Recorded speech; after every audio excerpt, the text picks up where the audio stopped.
Programming of WSKB is provided by Westfield Bank. For more than 160 years, Westfield Bank has been an important community presence and commercial leader in the Pioneer Valley. With convenient full banking services in Westfield, West Springfield, East Longmeadow, Agawam, Feeding Hills, Springfield, Southwick, as well as Enfield and Granby, Connecticut, visit us on the web at westfieldbank.org.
Good morning, Westfield. It is 6:01. You're listening to WSKB 89.5 FM radio for the Westfield masses and WCPC cable channel 15.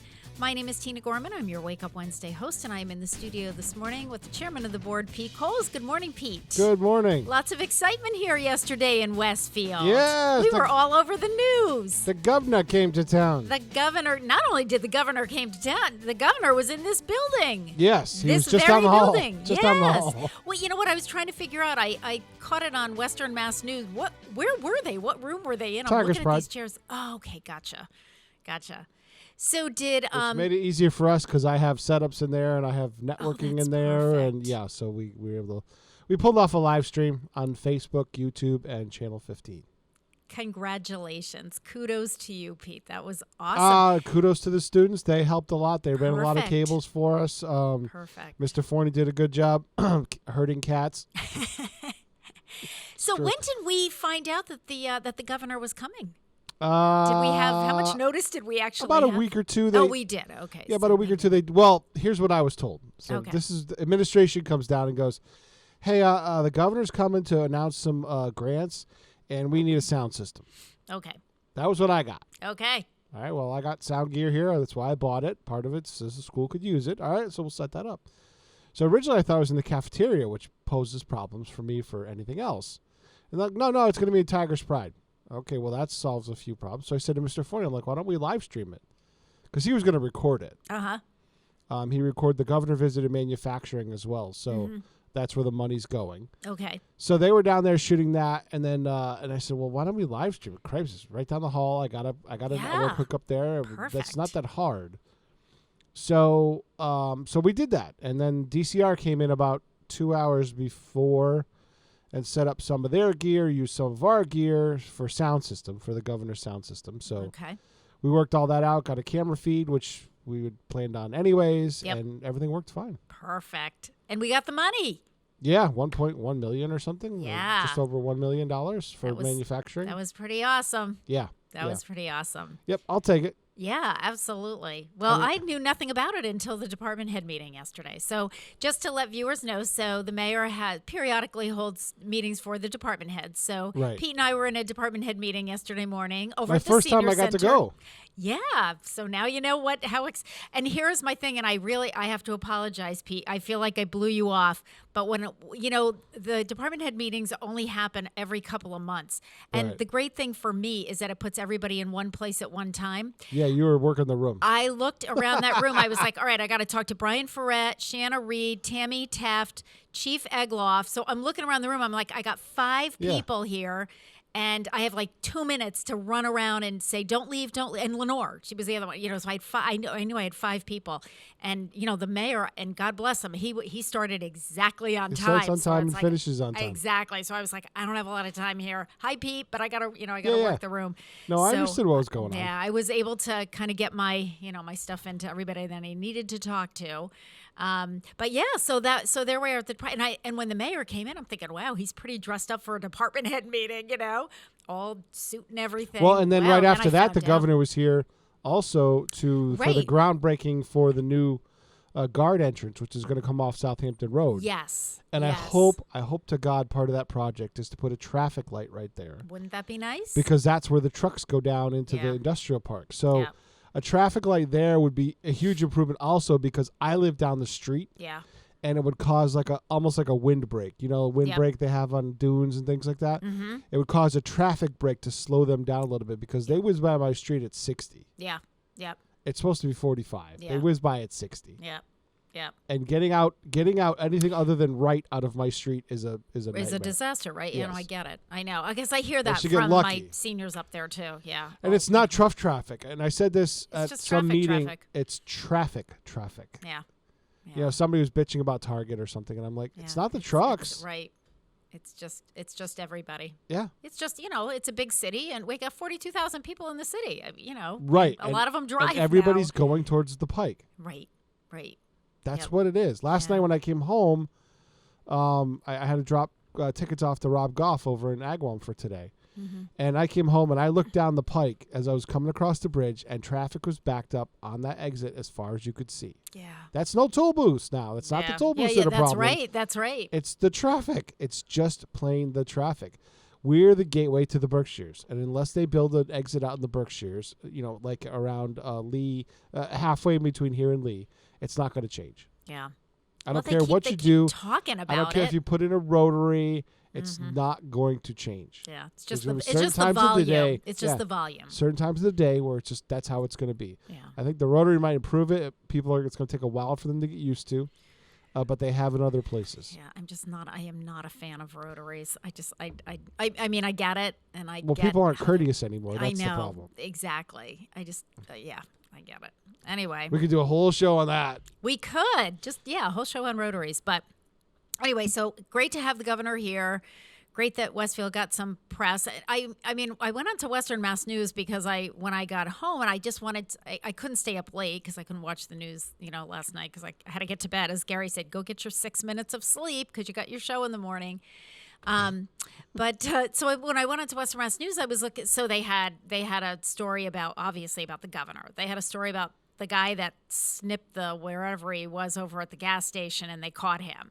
And then they had about that. Right, and then they had a story about Western Mass, Western Avenue, and what's going on there because that's all torn up and a mess. And so I was like, wow, Westfield is kind of all over the place here. So, but anyway, all good stuff.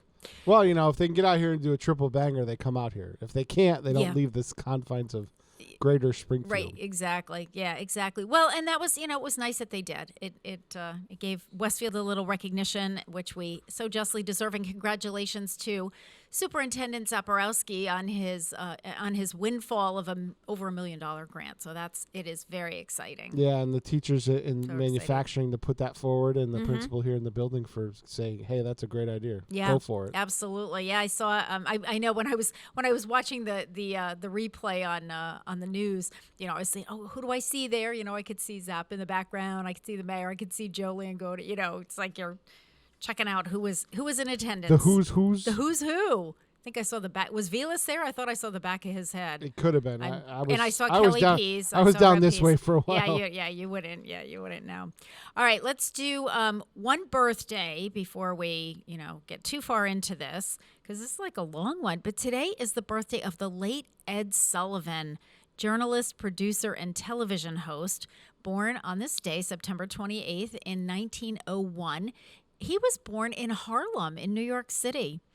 He passed away in 1974 at the age of 73 from esophageal cancer. Ed Sullivan pursued journalism professionally as an adult, working for a number of news organizations in the 1920s, including the Associated Press, the Morning Telegraph, and the Morning Telegraph. He became the Broadway columnist for the Evening Graphic in 1929 and went on to become a columnist for the New York Daily News by the early 1930s. So he was just really in his 20s when all this started. Sullivan also got into vaudeville theater, which really kind of surprises me. I can't imagine him doing that, producing and serving as master of ceremonies for a number of shows, including World War II events that benefited relief organizations. He caught the attention of network executives and was given hosting duties on the variety show. It was called Toast of the Town, and that debuted in 1948. Airing weekly on Sunday nights, the program would be renamed The Ed Sullivan Show in 1955 and become the longest-running variety program in television history, with tens of millions of viewers tuning in on a weekly basis. Sullivan's program was known for its range of acts, including everyone from comedians like Dean Martin and Jerry Lewis to icons of musical theater like Julie Andrews. Ed Sullivan also provided a platform for the emerging genre of rock and roll, hosting artists like Bill Haley and the Comets and Elvis Presley. Sullivan later hosted the U.S. television debut of The Beatles on February 9th, 1964, which was one of the most watched shows in television history. While aiming to appeal to a massive audience and getting into conflicts over his booking practices with certain stars, Ed Sullivan bridged cultural barriers. He showcased artists from the Soviet dance world, and think about that at a time when, we weren't doing those things, and brought on acts that would appeal to younger viewers. In the 1960s, musicians appeared on the show who were symbolic of the counterculture movement, including Sly and the Family Stone, Janis Joplin, the Rolling Stones, and the Doors. Sullivan was also known for embracing African-American artists, refusing to kowtow to racist sponsors, and as such, was a major force in diversifying the American media landscape. Guests on his show included The Temptations, Stevie Wonder, the Jackson 5, Marvin Gaye, the Supremes, and Pearl Bailey. Ed Sullivan, whose somewhat awkward demeanor was often poked fun of and who had a sense of humor himself, became a media icon. So happy birthday to the late Ed Sullivan. Yeah, it's so funny because while I was doing this and doing the research for this, I just thought, he wasn't, what you would consider to be sort of your typical host. And the fact that the show lasted for so long, because he did have sort of that, strange, kind of quirky demeanor, Somehow he's able to connect with everybody. He was. Yeah, he really was. I do remember the, that the Beatles thing. That was quite the show. That's why our competitor, Rock 102 in the mornings, is now just Nagel and Baxton Nagel now. Okay. Because the other guy wasn't able to connect with anybody. Yeah. You don't last for long in a morning show if you don't connect with people. Right, you really do. I mean, people have to. Oh, it's so funny too. Speaking of that, I have one of my seniors was coming through. She came over to lunch 2 weeks ago, right before I went on vacation, and she said, she goes, Tina, every time I turn on my television, you're on.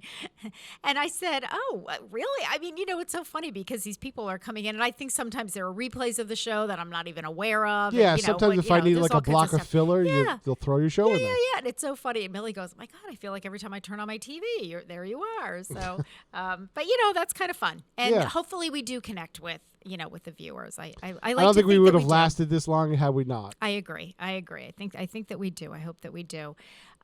So you know what, Pete? Let's take a break so I can regroup over here. It is 6:13. You're listening to WSKB 89.5 FM radio for the Westfield masses and WCPC cable channel 15.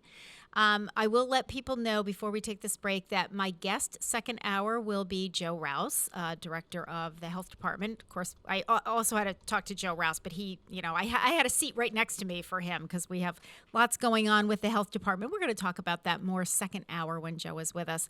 Let's listen to. I chose this song. We're going to listen to "She Loves You" by the Beatles, and of course I chose this because their first appearance. I think they appeared 3 times on the Ed Sullivan Show. Their first appearance was, it was famous. It was epic. So we're going to listen to "She Loves You" by the Beatles in honor of the birthday of Ed Sullivan. We'll be back. Plating. Employing over 140 skilled platers, painters, and technicians, Westfield Electroplating was founded in 1946 and was the first company in the country to achieve National Aerospace and Defense Contractor Program accreditation, proudly maintaining that status for over a decade. Westfield Electroplating provides over 50 quality finishes to meet your corrosion, cosmetic, or performance needs. On the web at www.westfieldplating.com or 413-568 3716. Westfield Electroplating, putting the finishing touches on technology. I'm Mark Auerbach. Join me every Friday at 8 a.m. for ArtSpeed, where you'll meet interesting actors, directors, designers, and musicians here in Western New England. Community Radio. 89.5 WSKB. Live from Studio 120 at Westfield Technical Academy, this is WCPC Channel 15 and 89.5 FM WSKB Westfield. Good morning, Westfield. It is 6:17. You're listening to WSKB 89.5 FM radio for the Westfield Masses and WCPC Cable Channel 15. My name is Tina Gorman. I'm your Wake Up Wednesday host, and I am in the studio this morning with the chairman of the board, Pete Coles. Good morning again, Pete. Good morning. So what kind of meetings did we have anything last night, or do we have anything coming up? I think conservation was last night. Okay. We're working on trying to get, once all the cameras come in, Anna's going to try to record those. Good. Yeah, There's perfect. Been a push from a couple members of the committee to record them. But okay. Do we have any meetings tonight? I'm trying to think of what day this is. I don't think so. This is the off week for This is the off week for city council. Yep. And planning and all that stuff. So exactly. I don't know. There might be some smaller meetings. A little bit kind of quiet. As always, I say check cityofwestfield.org down the bottom of the main page, and you can find out who's meeting. Exactly. And how are things at Mount Holyoke? I've been gone for a week. I feel I have to catch up. I was away last week. So just a routine week over at Mount Holyoke, actually. Okay. Nothing major going on. The semester's in full swing. Yep. They finally had convocation after a couple of delays. Okay. They felt it very important that they didn't want to just cancel it this year. Okay. Because it's the first time they've been able to have it since since they had one in 2019. So yeah, so nice. Yeah, We're settled into. You settled fall. Into. It was interesting because I was looking. I glanced at the Westfield News before I came in this morning, and one of the front page stories is that they closed Dickinson Hall over at Westfield State University because of lower enrollment. So they don't need that dormitory. Wow. Yeah. That's amazing. That is exactly that was my reaction. So because I was like, wow. Because before, they were kind of worried about where they were going to put everybody. I know they were spilling out into downtown, and there were all kinds of things. But is it less enrollment actually physically on the campus of residentials? Both. It's declining enrollment, and that's across the board for almost all colleges. And it's a good article. And they talked about sort of a number of factors that are contributing to that. But yes, part of it too, Pete, is that those who are enrolled, more of them are commuting. Well, is that population segment decreasing? Is that the other part? Because I know that our schools are decreasing. Yes. And is that bad for the future of our country, like Elon Musk says? Are we like... We've been looking at this forever. Are we like whittling ourselves right out of existence? Yeah, we've been looking at this for a long time. Demographics for years. I remember teaching this, 20 years ago when I was teaching at Springfield College. It's like if you look at the demographics, we had the baby boomers who are now all retiring, and now you've got this much smaller pool of people that are, for instance, paying into Social Security, and it's like a, it's like a pay-as-you-go. So this group of workers is supporting this group of retirees, which is the way it's been since the program was set up in 1935. And yeah, that's a bit of a problem when your younger population is shrinking. Well, think about it. In my family, 4 kids, Gary's family, 5 kids. I have 1. All of my brothers have, one child. And, right, but the question is, at what point is this society as we know it no longer sustainable? Yeah. Well, my dad was saying a million years ago, he said, we have to rely on immigration because we need people coming in. We're not going to be populating this ourselves. And now we've got all that, we've got so many immigration issues out there. Now it's illegal immigration is the problem, not legal immigration. I think people really need to step back. I'm starting to think they can't see the forest through the trees. Maybe you need to kind of step back a little, take a look at the whole picture. But it's...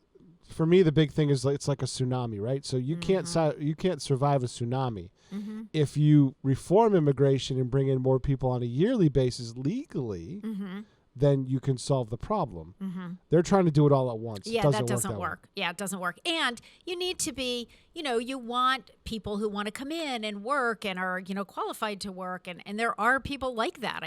There are professionals that want to come in from other countries. Well, not even that. You need skill. You need laborers and things like that. Right.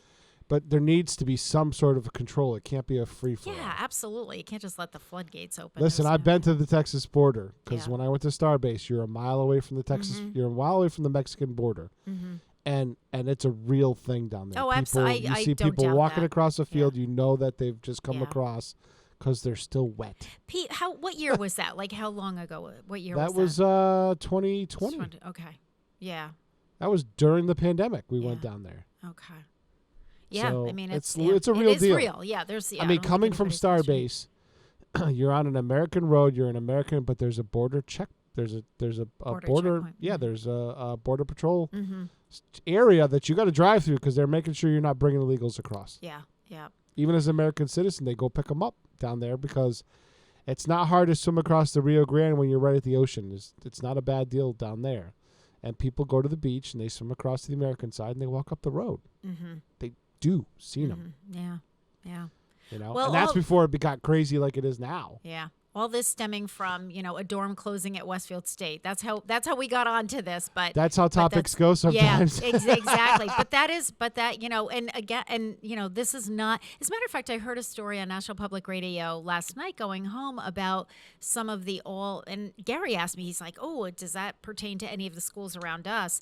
Some of the all women colleges going co-ed because I don't think Mount Holyoke never will. I don't think so either. I said to Gary, Seven Sisters won't. Yeah, I didn't think so. Smith won't either. Smith won't. And Smith does for their school of social ed in the summer, but that's not during the school year. Okay. Well, won't. I said to Gary, as it turned out, they were talking about a smaller school in the Midwest, I think. A couple of schools Let's just say this. Targeted. There are no lack of applicants for Mount Holyoke or Smith. Well, Mount Holyoke, Smith, Wellesley. I said that to Gary. I said, I can't see any of those schools going co-ed, but, who knows? Down the road, never say never, Plus, I guess. both of their endowments are quite healthy.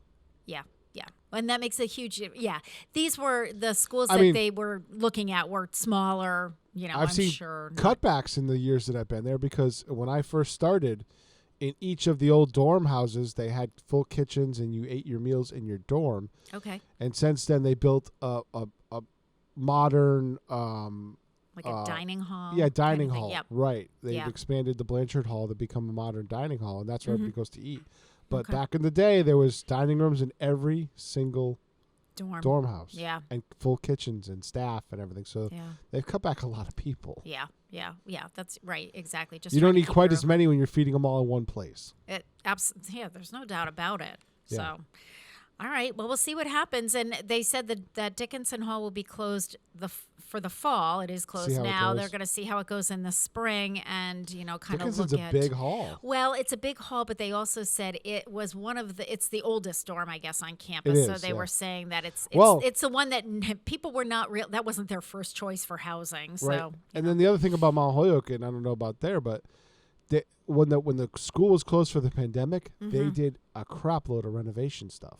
Yeah. They got all that work done when nobody was there. Well, and it's interesting that you said that. Those Pete, contractors were working. Yep. And if you read the article in today's Westfield News, that's what they said. They said this is our opportunity to kind of, rehab it because there are no students there, kind of rethink, how we want to do it. So, and the other thing that, Westfield State said, and I think every college in the United States has to do this. I mean, you have to rethink your programs and, look at some of those, certificate programs and, some of you got to think outside of the box a little bit and look at your learners and who's going back to school and who needs training. And it's not necessarily right out of high school, looking for accommodations on campus. Well, and part of what Mike Rowe is saying is the trades is that's starting to take traction too. People are going into the trades. Absolutely. It's sorely needed. Yes, it is.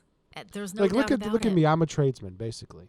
I really am a tradesman. Yeah, kind of. I think of you as like a technician kind of a person. Right. You can go to school for this, but I learned from people. I've been learning since I was in high school. Yep.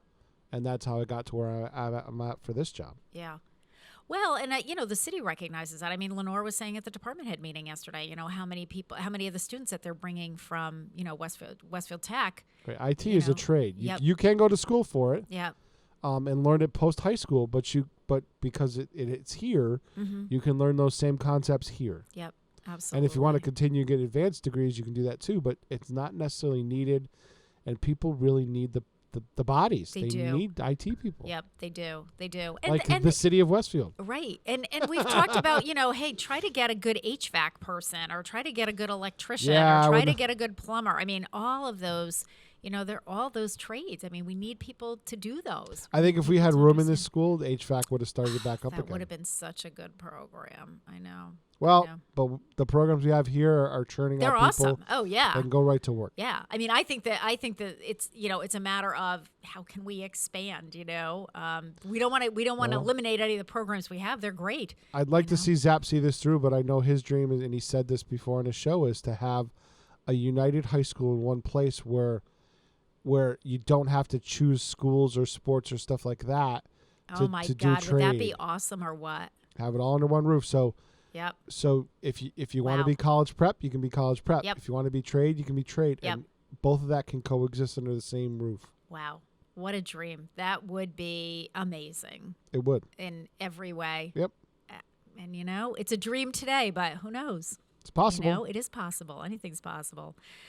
All right, let's do one birthday before we take our next break. It is September 28th, and on this date in 1938, Benjamin Earl King was born. He is the late Benjamin Earl King, was a soul singer, born in Henderson, North Carolina, which I visited Henderson, North Carolina a few years ago. Nice place. He died in 2015 at the age of 76. So Benjamin King had a string of R&B hits, rhythm and blues hits with the group The Drifters on Atlantic Records. In 1959, he co-wrote and sang lead on the hit There Goes My Baby. He sang lead on a succession of Drifters hits, including Save the Last Dance for Me, my personal favorite, This Magic Moment, and I Count the Tears. King recorded only 13 songs with the Drifters, 2 backing other lead singers, but 11 he was the lead vocal performer. The last of the King-led Drifters singles to be released was Sometimes I Wonder, which was recorded in 1960 but not issued until June of 1962. In May of 1960, Benjamin King left the Drifters, assuming the stage name Ben, capital E, King, Ben E. King, in preparation for a solo career. Remaining with Atlantic Records, in 1961, King scored his first solo hit with the ballad Spanish Harlem. His next single, Stand By Me, written by Jerry Lieber and Mike Stoller, ultimately would be voted as one of the songs of the century by the Recording Industry Association of America. King cited singers Brooke Benton, Roy Hamilton, and Sam Cooke as influences for his vocals of the song. Stand By Me, There Goes My Baby, Spanish Harlem, and Save the Last Dance for Me were all named in the Rock and Roll Hall of Fame's 500 songs that shaped rock and roll, and each of those records has earned a Grammy Hall of Fame award. So happy birthday to the late Ben E. King. And in honor of his birthday, I love this song. I have loved this song since I was a little kid. I don't know why. I think because I took dance lessons when I was a little kid, and I loved to dance, and I still love to dance. So in honor of the birthday of Benny King, we're going to listen to the Drifters singing Save the Last Dance for Me. It is 6:30. You're listening to WSKB 89.5 FM radio for the Westfield masses and WCPC cable channel 15. We'll be back. You can dance, every dance with the guy who gives you the eye, let him hold you tight. You can smile, every smile for the man who held your hand neath the pale moonlight. But don't forget who's taking you home and in whose arms you're gonna be. So darling, save the last dance for me.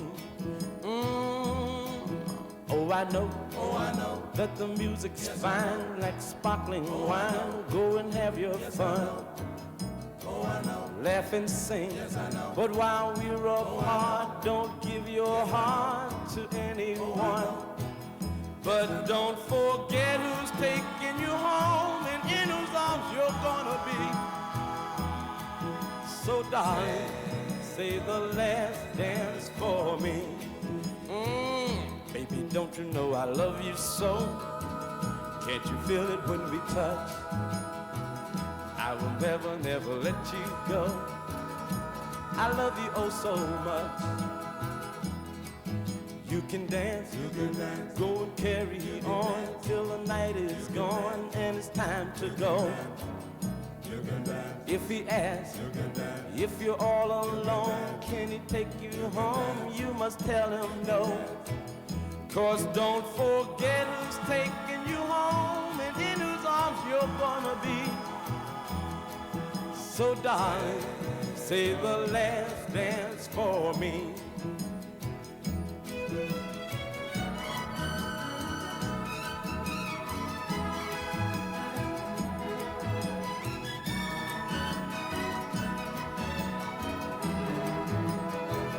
Cause don't forget who's taking you home and in whose arms you're gonna be.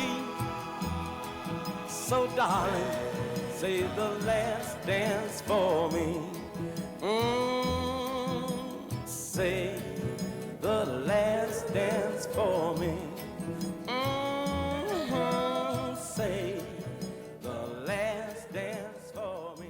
Support for the community programming of WSKB is provided by the Barnes & Noble College Bookstore in the Ely Campus Center, offering Westfield State t-shirts, sweatshirts, and gift merchandise, all of your academic needs, and offering textbook materials in new, used, ebook, and rental formats. Available at the bookstore on campus or online at westfieldState.bncollege.com.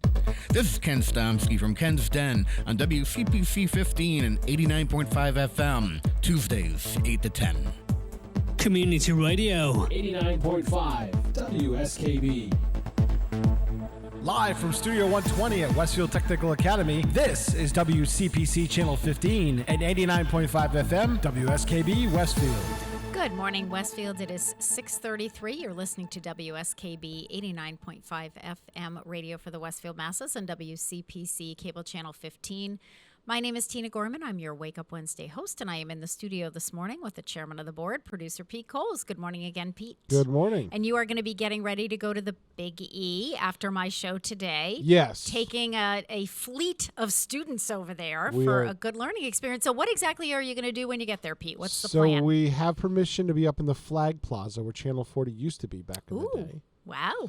V1 Vodka has given us a slice of the Flag Plaza to use to tape the Bobby G and Company show today. Nice. So we're going to kind of do it as like we do it in the studio. So we're going to bring the production rack over there. So I think what I'm going to do is have the students help us get it all set up. Okay.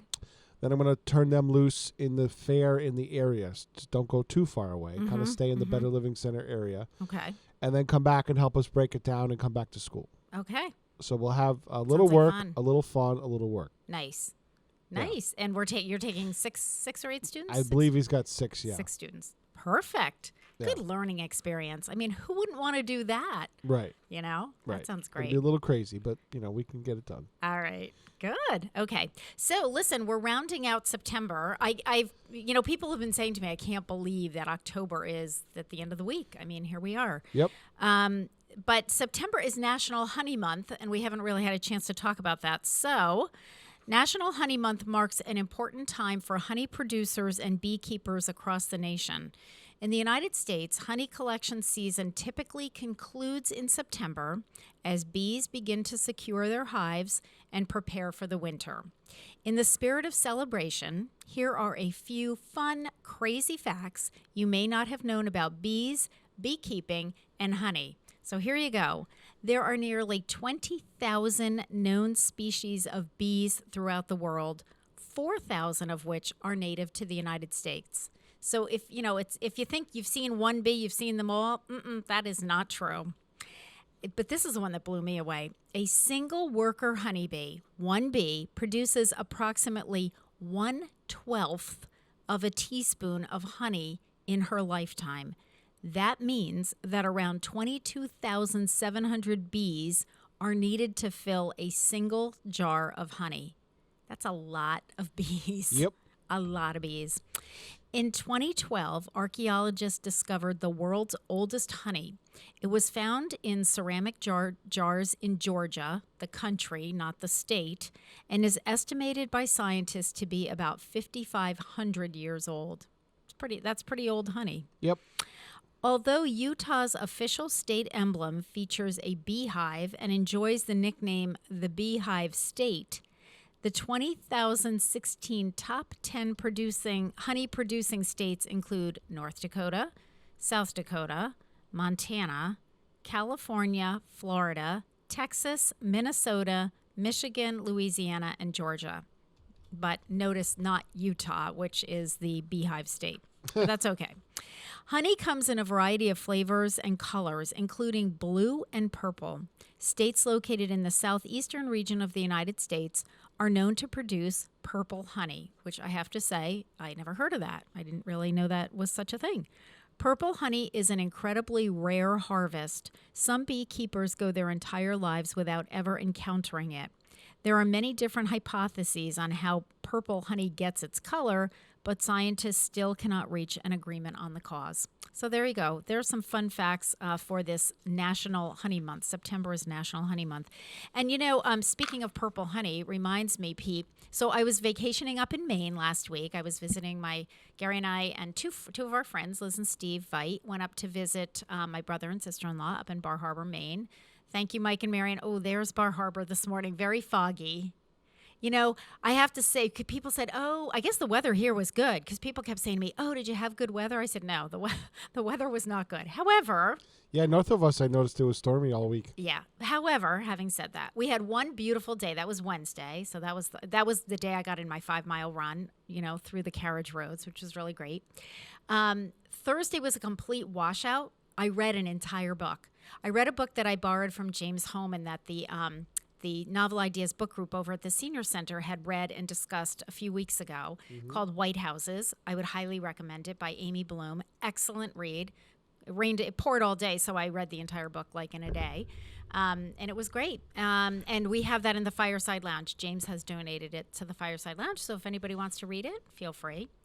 But we managed to, it wasn't like every day it rained all day. It didn't. Thursday was the only day that it rained all day, and I guess it rained here as well.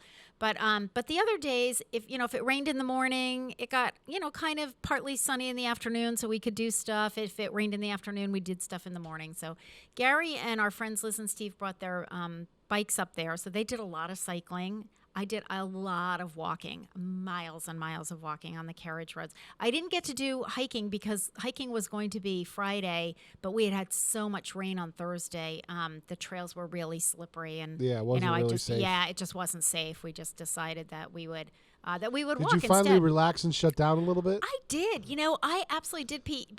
And thank you for sending me my, the link to next month's Westfield Council on Aging Presents. But not to worry, I did not open it when I. I also sent you a caveat to that. Yes, I know. It's like, I'll be very upset if you open this link and watch it, and I didn't. I'll tell you what. It is my one place to just go, and I truly don't think about this place because I'm 7 hours away. My brother has limited cell service in his house, so the staff. Yeah, exactly. It's great. The staff knows. I'm like, don't text me because I may or may not get it, or I may get it, 4 hours later when I go to town.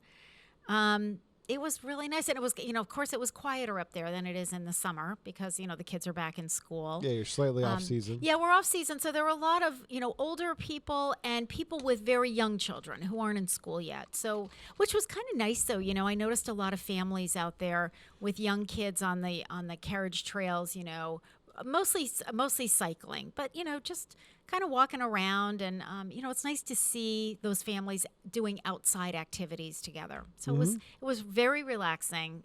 Drank some wine. I watched 3 movies when we were up there. We watched Top Gun Maverick, which everybody said, oh, you got to see it in the movies, but we all 6 of us said, you know what, we're never going to make that happen. So we watched it. It was on Amazon Prime. Oh my God, that was an awesome movie. And my brother has a big screen TV. I'm like, you know what, this will be great. Yep. We loved it. That was a great movie. We watched the movie. This was adorable. It's called My Spy. I don't know when it came out, but that was Liz and Steve had seen it, and they said, "Oh, yeah, it's a comedy," and it just really cute. I watched Minions: Rise of Gru. Oh, there you go. That was a good movie too. Okay. Fun, just kind of shut your mind off for a little while. Yeah. Just enjoy it. Yep. And then we watched the movie Dog, which was not quite what we thought it would be. But we all really liked it. They built it as a comedy. I didn't really think it was so much of a comedy. There were some parts of it that were funny, but I thought it was good. It was an interesting story with a good message, and it's a story about a dog. Who doesn't love dogs?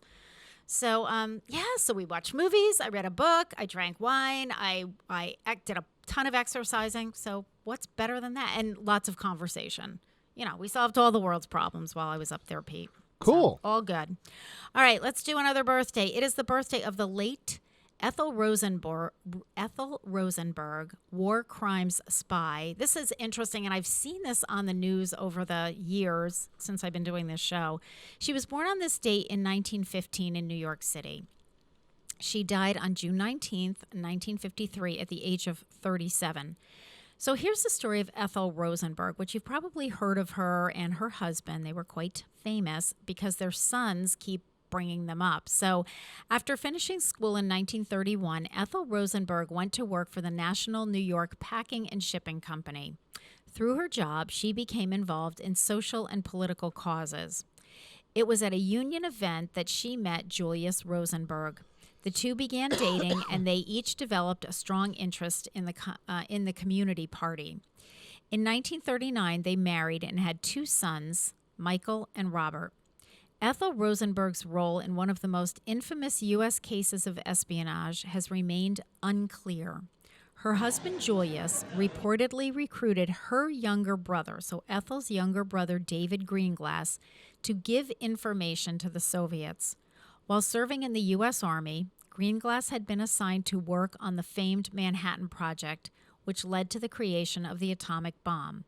And he delivered notes and sketches of classified materials to Julius Rosenberg. According to Greenglass, Ethel, Rosenberg's wife, took the notes and typed them up for the Soviets. This accusation seems to be the only direct evidence of Ethel's involvement in her husband's spying activities. In 1950, Ethel and Julius Rosenberg were charged with conspiracy to commit espionage, along with David Greenglass, Ethel's brother, and Rosenberg's friend Morton Sobel. Many experts believe that Ethel was charged in the case as a way to force her husband Julius to give up the names of other conspirators. But the move backfired. The couple remained steadfast in proclaiming their innocence. The Rosenbergs went to trial in March of 1951. David Greenglass, Ethel's brother, testified against them. He testified against both his sister and his brother-in-law. So he flipped sides. Yep. In exchange for a lesser sentence. Ethel Rosenberg was convicted in 1951 and sentenced to death, despite a lack of direct evidence linking her to Julius's activities. Ethel was executed at Sing Sing Prison on June 19, 1953, just minutes after her husband was put to death. A rabbi had reportedly asked Ethel to cooperate with authorities after Julius's death, so in those few minutes in between, to stop her own execution, but she refused. According to the New York Times, she said, "I have no names to give. I'm innocent." While more evidence on her husband has emerged over the years, Ethel's role in the conspiracy has remained unclear. The most damaging testimony came from her own brother. David Greenglass, however, later admitted that he lied about his sister's involvement in the case. Whether or not that's true, we don't know. But I do know that their sons keep, they periodically they'll surface in the news, and they are really, out to prove their parents' innocence. So, periodically, it's funny because I'll be watching the news and I'll say to Gary, "Oh my gosh, I talked about that on my radio show. I remember that."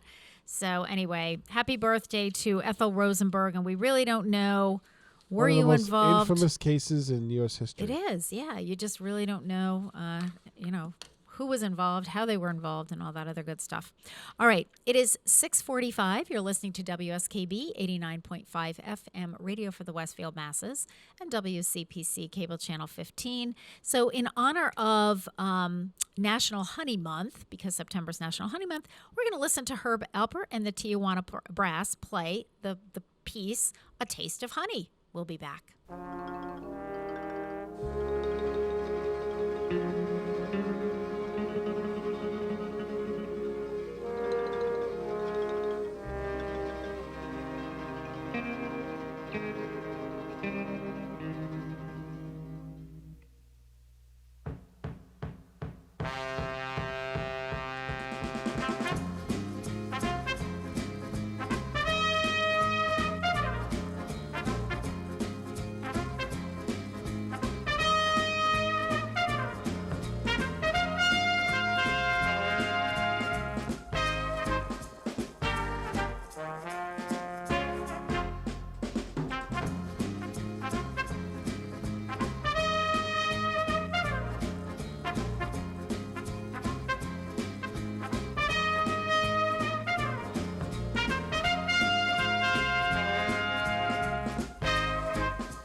Underwriting for the community programming of WSKB is provided by the Boys and Girls Club of Greater Westfield, serving the youth of the Whip City and surrounding communities since 1969.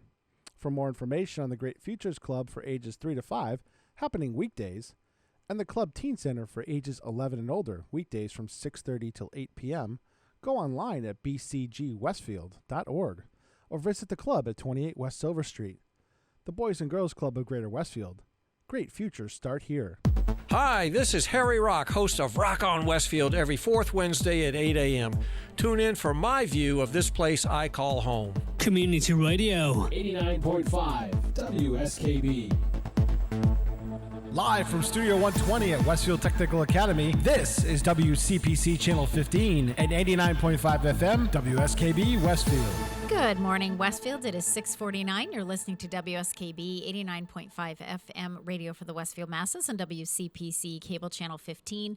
My name is Tina Gorman. I'm your Wake Up Wednesday host, and I am in the studio this morning with the chairman of the board, Pete Coles. Good morning again, Pete. Good morning. And Harry's show will be airing directly after mine, and who might Harry's guest be this week? Gene Cassidy, president of the Big E. Oh, well, there we go. Okay. And we don't mess around this joint. Apparently not. Okay. So we'll be talking Big E. There's a lot of Big E stuff going on today.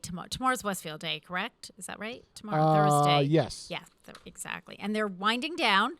So we got the last weekend. I mean, they've had decent weather. They've had good weather weather on the good weather on the weekend. So that's, obviously when they set a record of 177,000 on Saturday. Yeah, I think people were just, they hadn't really been able to enjoy it for a couple years the way they used to, and I think people were just coming out, the floodgates opened. Yeah. So I would agree with that. Yeah. All right. So let's do one more birthday. It is on September 28th. Today it is the birthday of actress and singer Hilary Duff. Born in Houston, Texas, she's 35 years old today. Actress and singer Hilary Duff came to fame as the title character on the Disney Channel series Lizzie McGuire.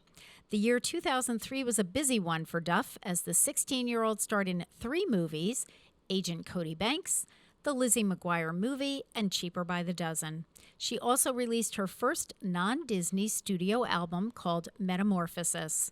Featuring songs written by both Duff and her sister, the album eventually went triple platinum in the United States.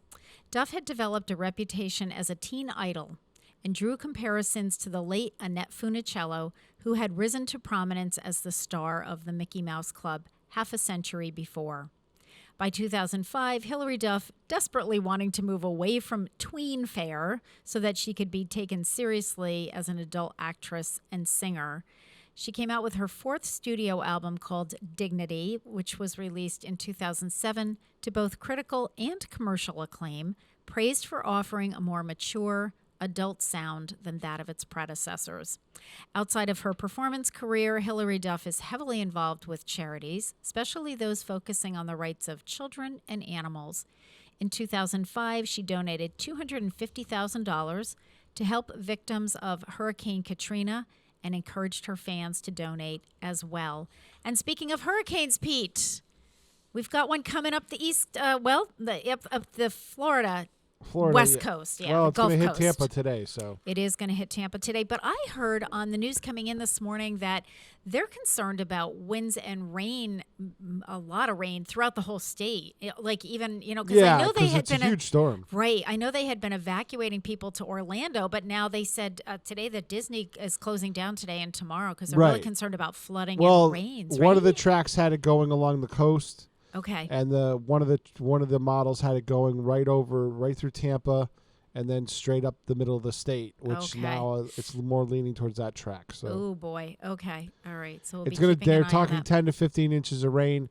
The winds will probably die fairly quickly once it comes over land and starts scrubbing the land. Mm-hmm. But it's going to dump a ton of rain. A lot of rain. Oh boy. All right. Well, and some areas there have been in drought. So. Yeah. Well, that makes it's amazing how one storm can bring out that deficit right up and wipe it out. Yep.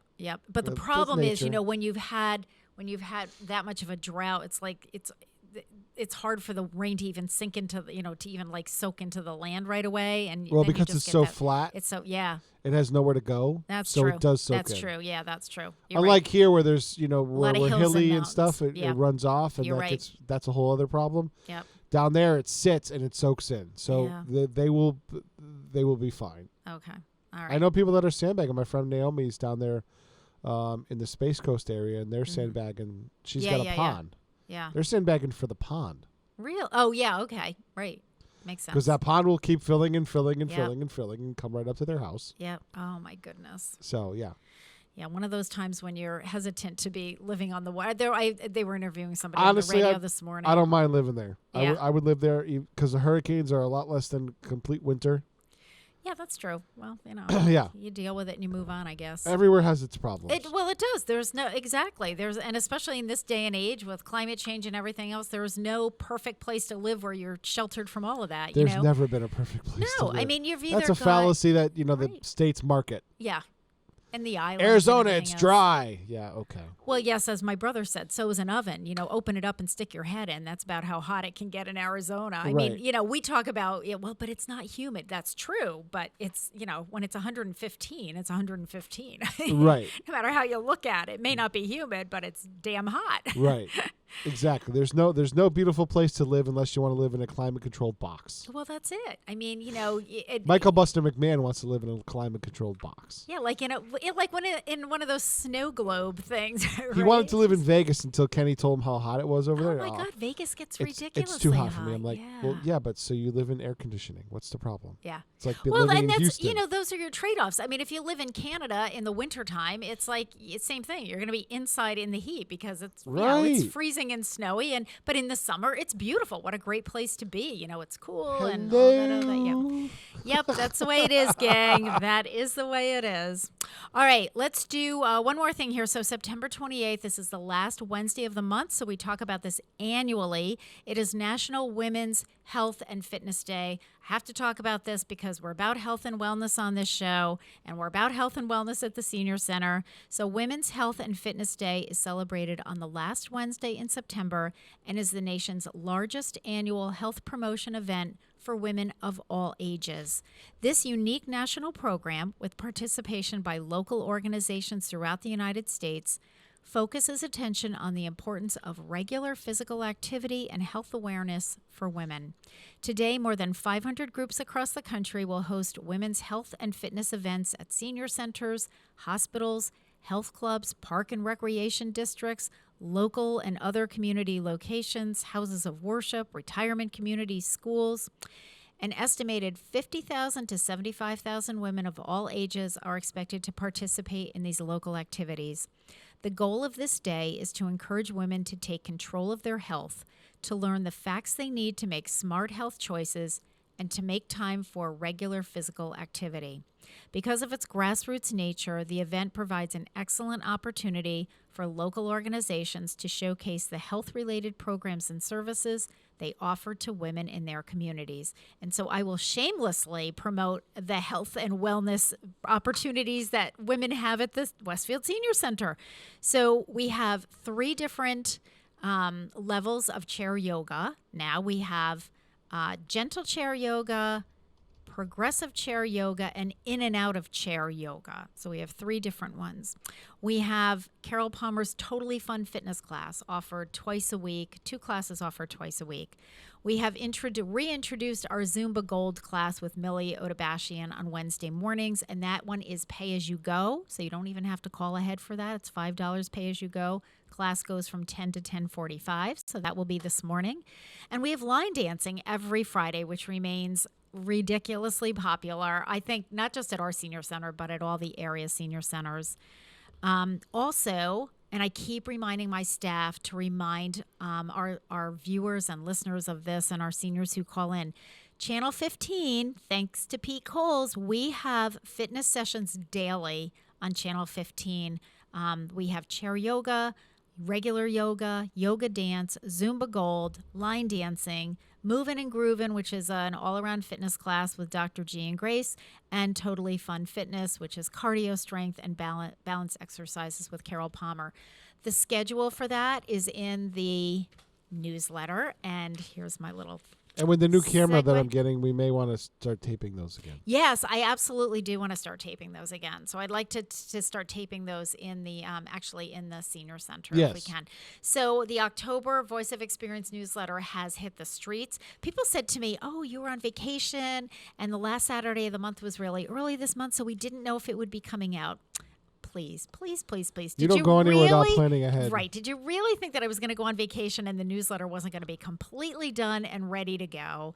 So it is at the senior center. We've been distributing it. It's in the box outside of the senior center. So we'll be talking more about this second hour on all kinds of things that are happening in October. We're excited. It's a busy month.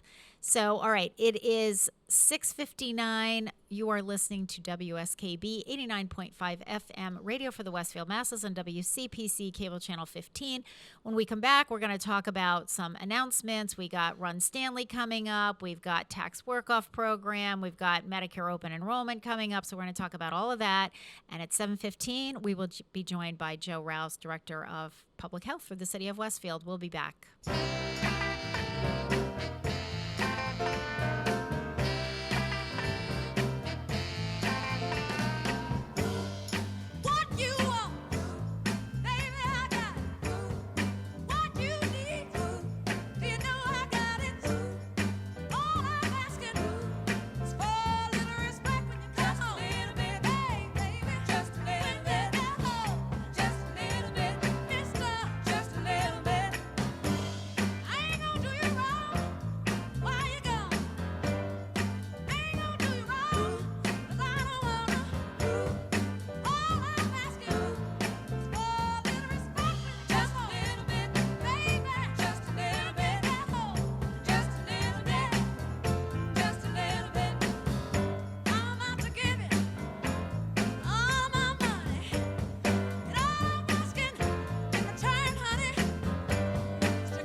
Support for the community programming of WSKB is provided by Westfield Bank.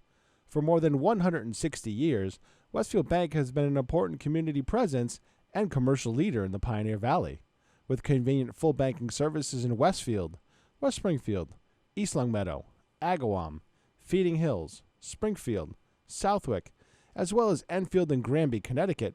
Visit us on the web at westfieldbank.org. Hi, it's Bob Plass, and I have Wow, It's Tuesday, every Tuesday, 6 to 8. Wow, it's Tuesday. Community Radio. 89.5 WSKB. I did it! Live from Studio 120 at Westfield Technical Academy, this is WCPC Channel 15 and 89.5 FM, WSKB Westfield. Good morning, Westfield. It is 7:02. You're listening to WSKB 89.5 FM radio for the Westfield Masses and WCPC cable channel 15. My name is Tina Gorman. I'm your Wake Up Wednesday host, and I'm in the studio this morning with the chairman of the board, Pete Coles. Good morning again, Pete. Good morning. Okay, so let's do some announcements because there's all kinds of stuff happening. So first of all, I would be remiss if, because I'm on the Run Stanley committee, if I didn't remind everyone that Run Stanley is coming up this Sunday. This is a multi-generational event. You can run with your dog, you can walk or stroll, you can wheel. If you're a kiddo, you can do the Munchkin Run. So all kinds of things happening. We had Vanessa Diana on the program a couple of weeks ago. We were talking about this. It's been in the newspaper. So if you're interested in registering for any of those events, either the 5K trail run, the 5K canine trail run, the Munchkin Run, or the stroll, the walk or stroll, which is a 1 mile, accessible route on paved, paved walkways. You can go to the Stanley Park website, and it's stanleypark.org, and you can register. So you need to do that. And if you do that, soon, you'll be guaranteed a T-shirt. So it's going to be a lot of fun. Pete Coles is going to be there doing our DJ stuff. I hope, because I had talked to Harry Rock about being there to distribute the 350 celebration book. So if you didn't get one, you can get one of those books from Harry. Of course, I'll be there with the rest of the committee. So it's this Sunday. The festivities start at around 10 o'clock. So come on down and enjoy. I don't know. I have no idea, Pete. Any idea of what the weather is looking like on Sunday? I haven't even looked. Okay, yeah I have not far either. out. Okay. All right. So we're not going to worry about that. At the Council on Aging, a couple of things. If you are interested in doing the tax work-off program this year, you need to get a hold of me right away and get the application packet, because the deadline for submitting the application is a week from Friday. It's October 7th. So this is a program where where seniors can volunteer in the city. You're volunteering primarily in the public schools. You have to do approximately 60 hours of volunteer work between now and the end of June. It comes out to a couple hours a week. And for your efforts and for your dedication and your service, you will get $800 off of your property taxes for the city of Westfield. There are certain guidelines. You have to meet certain income guidelines. You have to be 60 and older, and obviously you have to either own the home or be married to the person who owns the home. So anyway, I have all of the information. If you have questions or you would just like more information, or if you would like an application packet, call me at the Senior Center at 562-6435. We are getting down to the wire here. And the application, I have to interview everyone. It's about a 15-minute interview. So when you're done completing the application, you actually have to come and meet with me. I have designated times for that. So make sure that if you're interested at all, that you contact me as soon as possible so we can start the process with you. And we'd be happy to do that. We still have, we have slots available. We have 25 slots total. So feel free to apply for that. I'm going to be talking, Joe Rouse and I, when Joe comes on the show, we're going to be talking about flu season coming up, what you can do to stay safe. Obviously, we'll be talking about the flu vaccine. We're running 3 flu vaccine clinics at the Senior Center next week on Tuesday, Thursday, and Friday. We still have some openings, folks. So if you're interested in getting a flu shot at the Senior Center next week, again, call us today, 562-6435, because there is some preliminary work that has to be done. We do the registration over the phone with you in advance, and we also need copies of your health insurance cards in advance. So people have just, come to the Senior Center when it's convenient, and all we have to do is make a copy of your health care card. So it takes, 2 minutes. So anyway, we'll talk more about that. Okay, I promised the farmers market folks that I would remind people that the farmers market is still going on Thursdays from noon to 5. I think it's going on until mid-October. So we're coming down the last few weeks here. We're coming down the home stretch. The musicians tomorrow, Eva Capelli from 12 to 2:30, and then our own Ed Bentley. We love Ed Bentley. Not that we don't love Eva, I just don't know her, but Ed has performed at the Senior Center, and Ed will be performing from 2:30 to 5 p.m. They had this really great recipe.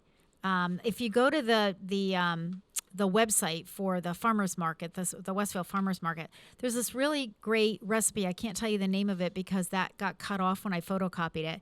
But it's got Eggcorn squash, which it was National Eggcorn Squash Day a few weeks ago when we had Jen Jafune on. So it's got some Eggcorn squash, chicken thighs, paprika, garlic, roasted potatoes, and then there's this seasoning mix that you make up. This looks absolutely delicious. So I'm going to try this, and it's like a one dish. You do it on a cookie sheet basically, and throw it all in the oven. It looks really good. So go to their website, or you can call me. I have copies of it. Okay, let's see what else do we have going on. We talked about flu shots. The Registry of Motor Vehicles, the Real ID, the last programming for that will be tomorrow on Channel 15. Is that correct, Pete? And then it is, of course, it's on YouTube. So for those of you who all the time, it's on YouTube all the time. So that was the September Westfield Council on Aging Presents series. It was Michelle Ellicks from Massachusetts Registry of Motor Vehicles talking about the Real ID. When you renew your driver's license, who needs a Real ID, who doesn't, what do you need to get it, where do you get it, all that kind of good stuff. So we have all that. Tax work-off I talked about. Oh, we need to talk about Medicare open enrollment. Medicare open enrollment is coming up in October. This is a big deal, big time, and it's going to be different for us this year because, the person who has done it for the last 15 years since it started was Karen Noblet. Karen retired in June. Some of our seniors are learning that for the first time because they're calling Karen to say, I want to schedule my Medicare open enrollment appointment. And then they're finding out Karen doesn't work at the senior center anymore. But Lynn Hills is our new senior benefits coordinator. Lynn who got glowing reviews. Oh my God! From the Shine Counselor, the program coordinator. From Lorraine York Edberg. Yeah, I got to tell you, Lynn just jumped in. She didn't jump in, Pete. She dove in head first. She is in the thick of it. She has already started to establish her system for Medicare open enrollment. So if you'd like her to review your Medicare open enrollment, she has a packet that she's sending to you, or you can pick it up at the senior center. You got to fill that out, and you got to get it back to her, and then that's what kind of starts the process. So anyway, and I think that's the way Karen was handling it the last couple of years through the pandemic. It's worked really well. So you can give us a call at 562-6435. So Medicare open enrollment goes from October 15th through December 7th. It's the same dates every year, and it doesn't matter whether it's a Saturday or a Sunday, those are the dates, October 15th to December 7th. And Pete, you mentioned the October Westfield Council on Aging series presents. Harry Rock interviewed Lorraine York Edberg. Lorraine is the regional Shine director. So that's who our Shine counselor, Southwick Shine counselor, East Hampton's, all of them, they all answer to Lorraine. She does their training and mentoring, and she spent many hours with Lynn and also with the new Shine counselor in Southwick that Cindy Sullivan has working down there, so that they're up to speed. So she will, she's reviewing everything on that program. So the Westfield Council on Aging series presents is aired on Tuesdays and Thursdays in the afternoon. The schedule for Channel 15 is in the Voice of Experience newsletter. I wonder if we want to share that one with Kenny and Cindy over in Southwick too. I absolutely think that you should, and you might also want to throw that one out there at Mike Squindo in Agawam. Even though he has a different Shine counselor, but I think the information the general information, it's the general information. So I know that Agawam's been sharing some stuff with us, so that might be one. You might want to offer that to them. So. Thank you to Lorraine for doing that. I think she did it via Zoom, right, Pete? She zoomed in for that. Yes, she did via Zoom, correct. Yep, so awesome. We also have, I'm trying to think of my days. So today is the 28th, 29th, 30th. So today will be the last day that will air Dave Colucci and Richie Mitnick's performance from our Summer Sizzle Party. So that will air this afternoon at 2:40.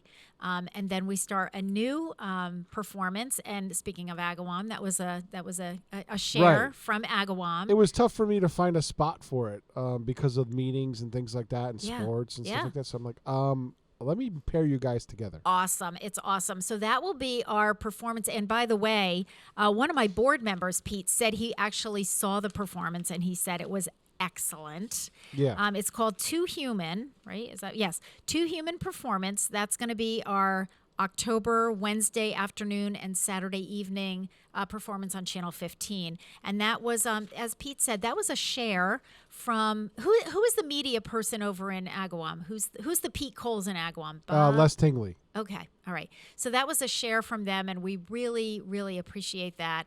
And I, again, it was a silver lining as far as I'm concerned of the pandemic, because I think there was just more of this regional sharing going on.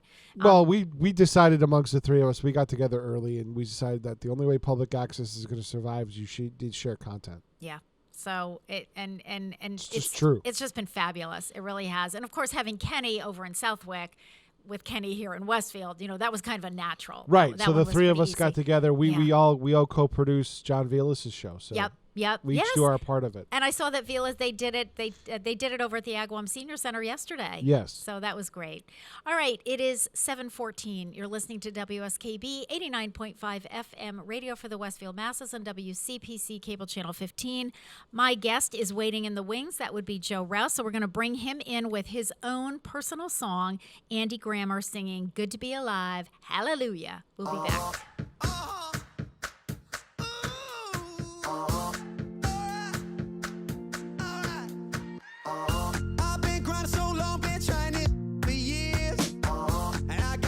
Show just climbing this rope right here.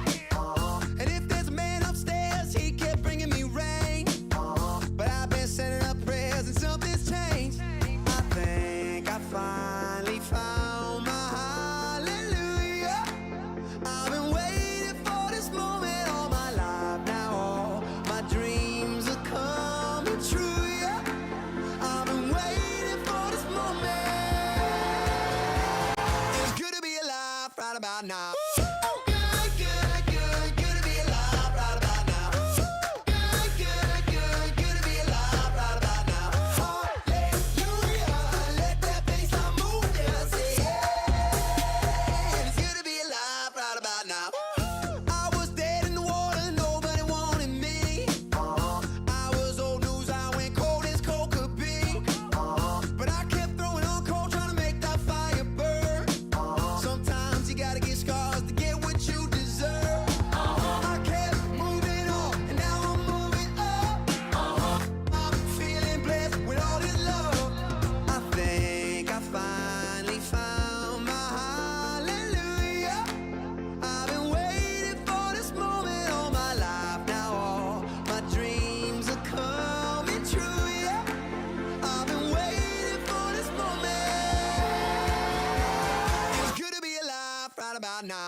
About now.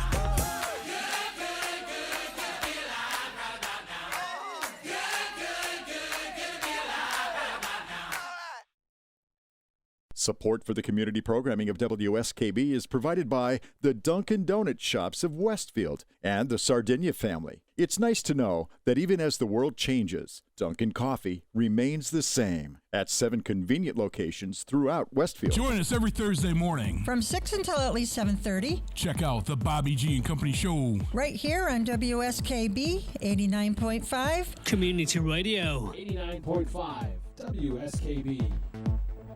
Live from Studio 120 at Westfield Technical Academy, this is WCPC Channel 15 and 89.5 FM, WSKB Westfield. Good morning, Westfield. It is 7:18. You're listening to WSKB 89.5 FM radio for the Westfield Masses and WCPC Cable Channel 15. My name is Tina Gorman. I'm your Wake Up Wednesday host, and I'm in the studio this morning because it's the fourth Wednesday of the month with the Director of Public Health for the City of Westfield, Joe Rouse. Good morning, Joe. Good morning. So... this is my profile. It's going to be the same way. I'm never going to see my full face. Okay. Time, okay? Okay. Right. Is that... I mean, you will, but... I will, yeah. I You can always turn will. towards the camera and smile. There you go. Nah, I don't want to spoil it. So I feel like we've seen a lot of each other this week, Joe. We had we had a meeting, so we were going to talk a little bit about flu season coming up. Yesterday we had a department head meeting, so Pete and I were talking about that. I told Pete, I said, you came in just before it started, so you didn't see this, but I said to poor Pete, so it was his first department head meeting yesterday, and so I feel like I blew him off. I kind of said hello, but I'm looking around the room. I got Brian Ferret, need to talk to him. Tammy Teff, need to talk to her. Shanna Reed, need to talk to her. Lenore, need to talk to her. And Chief Egloff. So I got 5 people, and I thought if I have to send emails or phone call all these people, it's going to take me 45 minutes. I literally did it in 3 minutes before and after. It's da-da-da, can you explain that? Okay, good, got you that. Brian, blah, blah, blah, blah, blah. Yep. I mean... It's same for me. It's what we do because I don't see these people that... I don't go up to the law department. It's on the 3rd floor, for heaven's sakes, at City Hall. So it's who's doing that unless you have to? No. So, no, it's the same thing. It's really helpful. I said to somebody yesterday, the most important part of it was the after. Yes. Where you could talk. It's before and after, exactly. Chief and, yep. On and on. So, no, those are good. But I said to Pete, the thing about, Mayor McCabe, at 9:30 we start. He started at exactly 9:30. So yes, he did because I walked in the door exactly 9:30. Yeah, and he was just getting ready to go. So it's So I'll know for the next time. I got to get in there. I mean, I should be able to. It's in my building, but I was running around putting out fires before the meeting started. It's how did this happen? I know.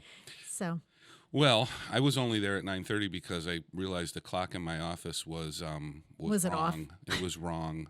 And I almost threw it across the room like a frisbee because I wanted to be early so bad to talk to people. It's catch all the people you need to see. Nah, it didn't happen. So listen, I had this conversation with your mom yesterday. Of course, your mom is Carol Palmer. She teaches our Totally Fun Fitness class. So she is rounding up. We were talking earlier about Run Westfield is on Sunday. So we have a run and a canine run and a munchkin run, and we have a walk. So your mom, of course, is gathering up her flock to do the walk, and they are calling themselves the Wicked Walkers. Oh, nice. Yes, and so I think as a preempt, for Halloween, I have a feeling, because I know your mom, I have a feeling that the Wicked Walkers are going to show up maybe with some... something related to some accessories. Thank you. Yes, a good word. That was a good choice of word. So I have a feeling that's what's going to be happening because knowing your mom, we're not just going to come and walk. Oh yeah, we gotta make a statement. You can bet money on that. Absolutely, and that's what we love about her. We absolutely love about her. So and it is National Women's Health and Fitness Day today. Oh, so we're talking about that. So you'll notice as we play songs later on in the show, it's all about National Women's Health and Fitness. And of course, I had to do all my plugs for all of our fitness programs. Of course, your mom's is right up there at the top, and we have Terry Summers doing 3 different yoga classes. So we have line dancing. We just started. We brought back our Zumba Gold class on Wednesday mornings a couple of weeks ago. So we have all kinds of opportunities, and we're doing this 7-week program, Joe, called Bingo Size. So we're doing it with it's actually a nutrition education program. And we've worked with this group in the past, and they are great about, they've done all kinds of cooking for one and, different recipes and blah, blah, blah. But during the pandemic, they revamped. So they still have all those programs that they offer, and we can get any of those.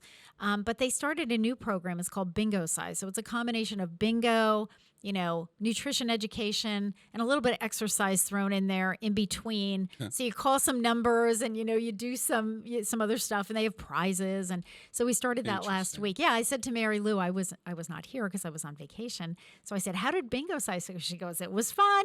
She said, we were kind of rocking and rolling. So so if people want to join, that's on Wednesday afternoons. It'll be this afternoon, as a matter of fact. Okay. So interesting. So I'll have to look that up. Yeah. So Bingo Size. Bingo Size. All right. So yeah, so National Women's Health and Fitness Day. I feel like we're covered at the senior center. We have all kinds of stuff. Oh yeah.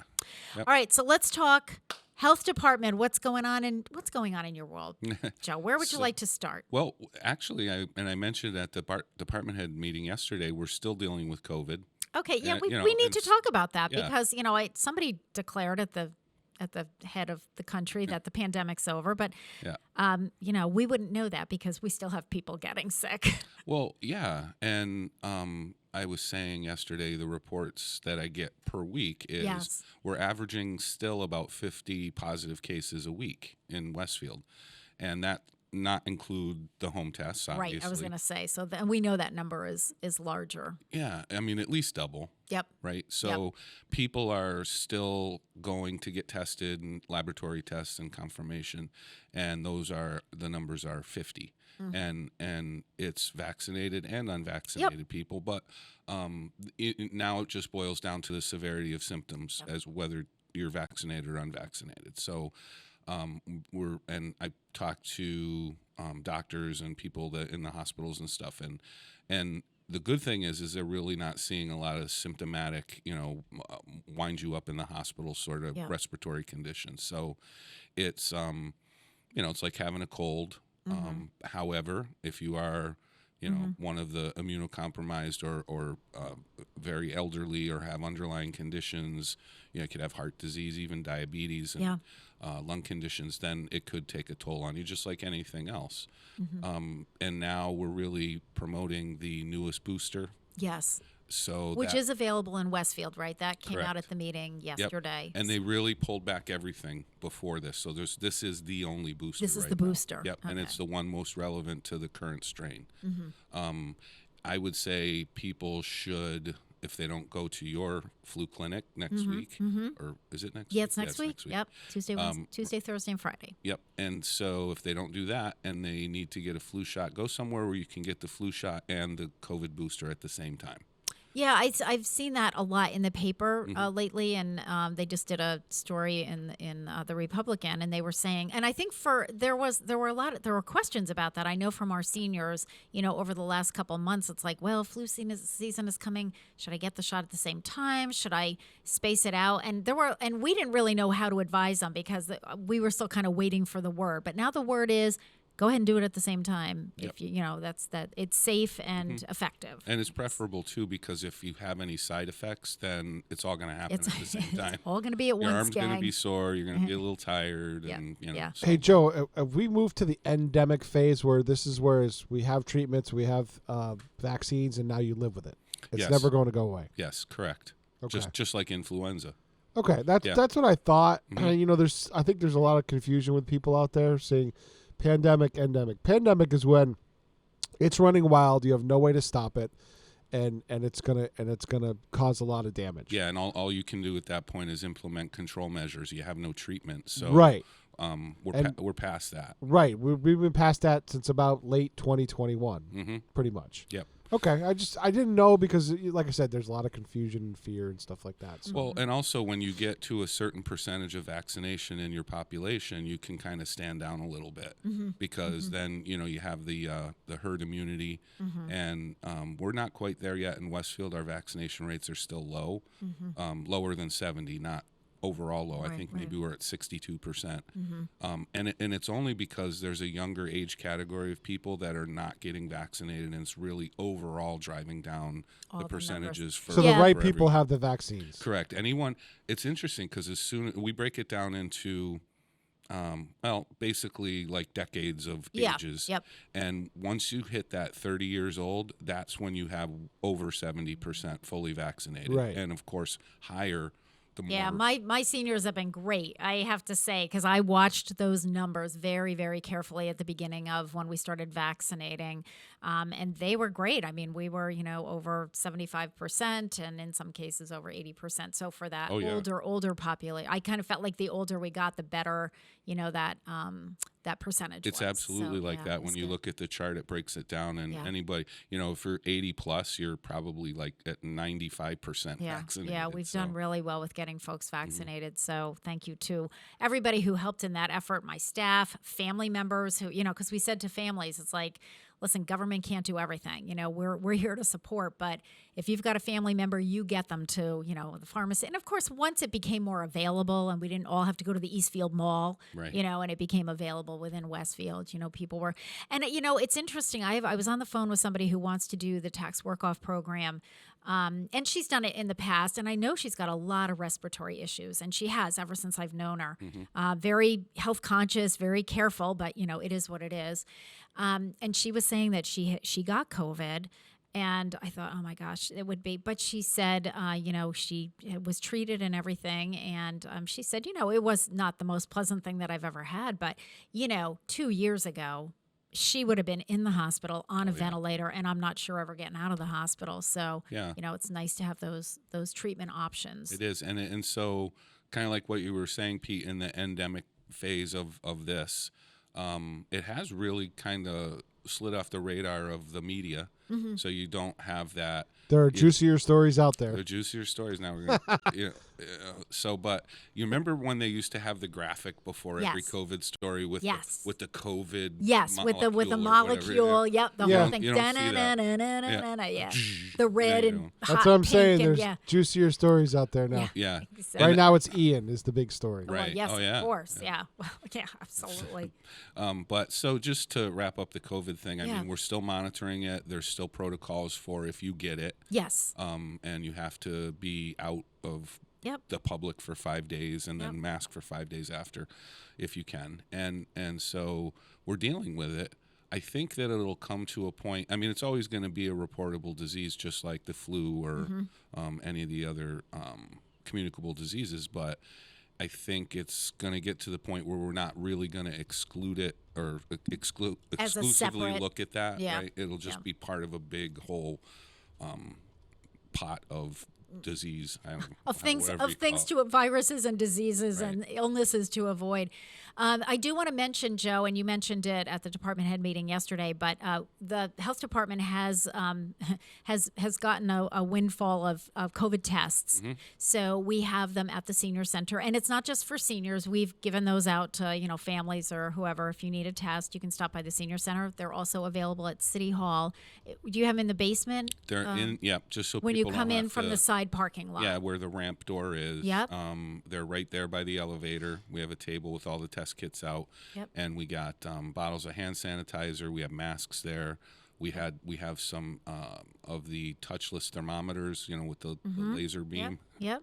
That we put out, but sparingly because they go like hotcakes. They go really fast. You can't have people taking 3 of those at a time. Right. Exactly. So, and it was interesting because in the first round of free test kits that we got from the state, we received 7,000 of them, and just looking at that in the cases that were delivered, it seemed like we're never going to get rid of these things. This is ridiculous. We ran out. We had to keep coming back.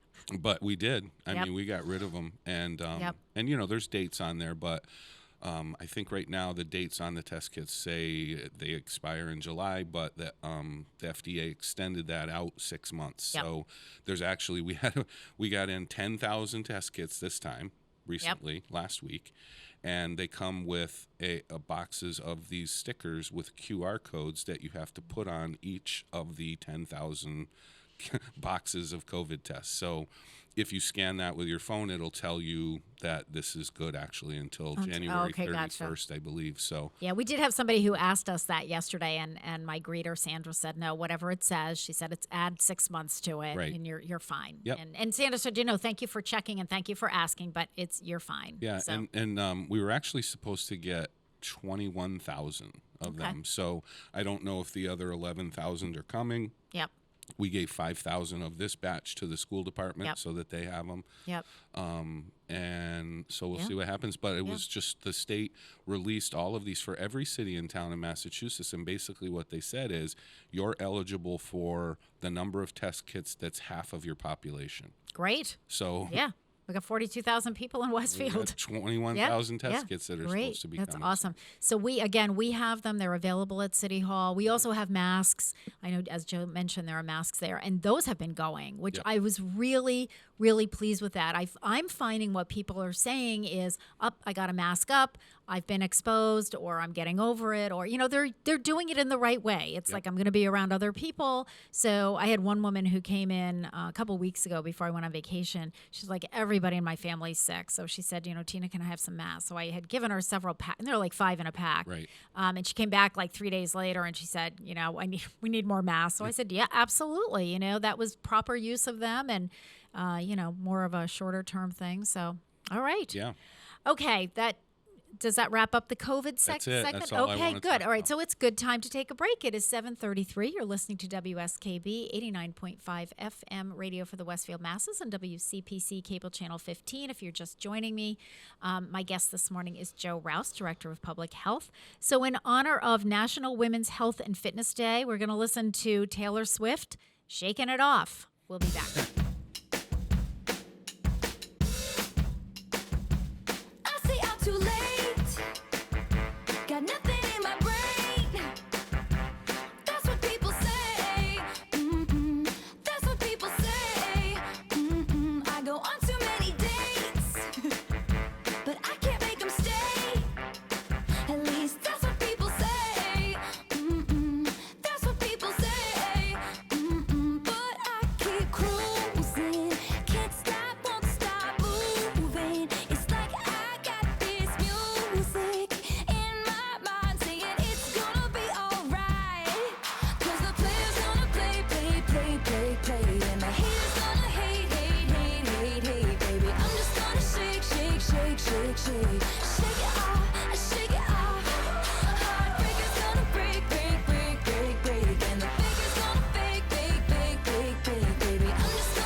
Underwriting for Community Radio on WSKB is brought to you in part by Rockies.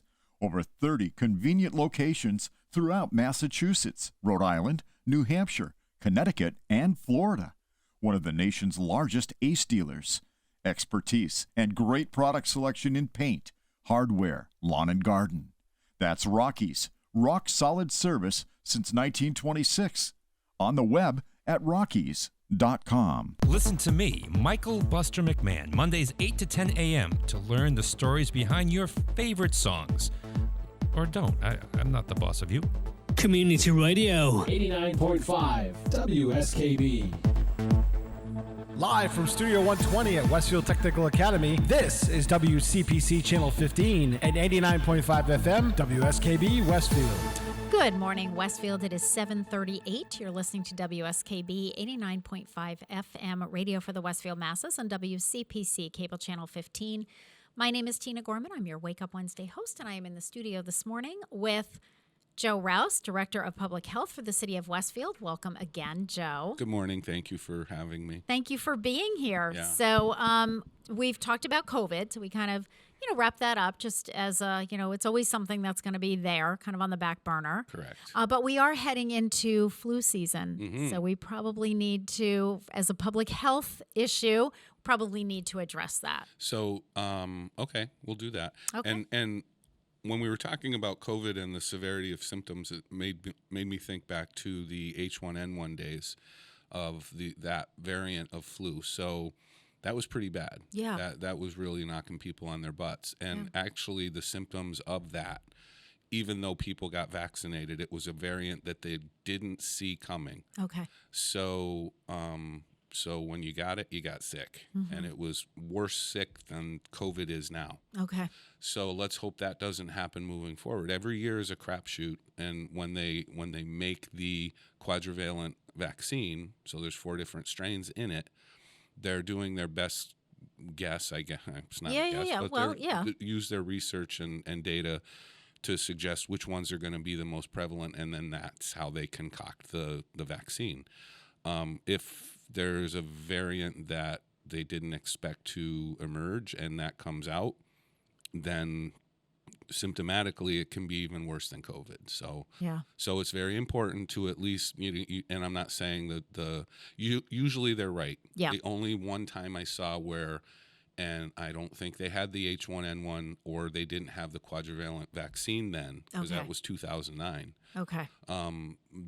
It just didn't. It's not that it didn't work. It just wasn't formulated that way. So, Joe, you know what? I have a feeling that some of our viewers are probably a little confused at this point. So let's explain that there's not just one flu. Right. Like, it's like, oh, I have the flu. Mm-hmm. But there are different, what do they call them? Strains, variants of the flu. So, So when you talk about when they come up with a flu vaccine, what they're doing is they're researching what variants they think are going to be prevalent in that year. Right. And that's what the vaccine is. It's just like COVID. I mean, there was COVID-19, and then we had, what were the other strains of COVID that we had? Yeah, COVID is coronavirus. Omicron and blah, blah, blah, whatever we had. Yep. So it's, those different things. And one was symptoms were more severe. One was symptoms weren't as bad, but easier to catch. Right. So it's the same thing with flu, just so that people have an understanding. Mm-hmm. So the vaccine is the quadrivalent. So what you're saying is they're taking the 4 strains that they think are the most likely to hit us this year.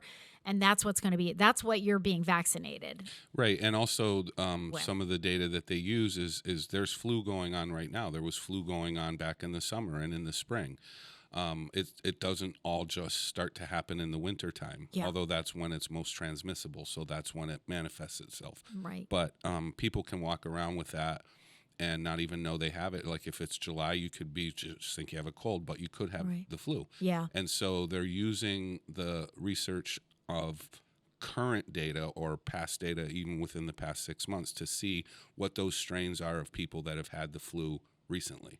And then they come up with the vaccine and everybody gets it. So, and you almost can't, you can't poo-poo it. You can't, I mean, even if you think, oh, well, then it won't work.